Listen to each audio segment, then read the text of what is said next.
I think one of the coolest things about writing is that it takes these ideas that are kind of just floating amorphously in your head, and you kind of just pull them out of the ether and then put them down on a piece of paper, and suddenly they're concrete, Suddenly there's something that you can look at objectively and kind of analyze them and ask yourself, why do I think the things that I think, and what is the significance of these things? And as you pursue them farther and you go farther down, you start to delve into the inner reaches of the mind, where you start to see things that you think about subconsciously that you never realized you really thought about before. Like, there's so much in the brain, there's so much in there just packed away in storage that's just there for a rainy day, until there's something from our past that kind of triggers that sensation that pulls us back all at once.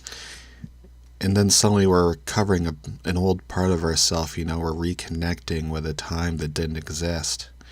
And the cool thing about writing too is, we have so many of these people we consider great writers that are not only dead but exist at times where everybody who was alive then is dead. And so it's like, even the oldest people that we know, the oldest people we've ever met, we can look in this time that not even they've been. We can become a sort of authorities on places that no longer exist but still have traces of influence that follow us through the ages.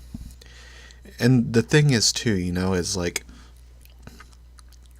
once we have these ideas down, these ideas that pop into our head every day constantly, that just keep cycling, we can sort of start to break out of that cycle, out of that rut that we've started to work ourselves into. We can think about ways to change it, and as we edit the thoughts, as we write them down, it's like we're reprogramming our brains to be more efficient, or more driven, more dynamic towards the things that we actually want to accomplish.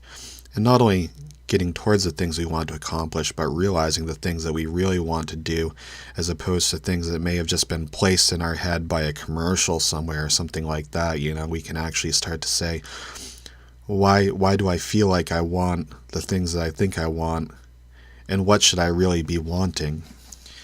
It's a sense of control that we don't necessarily get in our everyday lives. We might if we meditate, or think about things rationally or something like that. But we're also emotional all the time. We're also subjected to the circumstances of the moment, how we're feeling, that the way we act might be completely different from how we would have acted in the exact same situation, given just arbitrarily different feelings.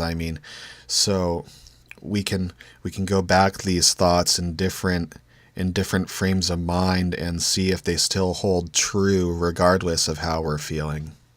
It's like forming principles, forming ways of thinking that are free from our fickle natures.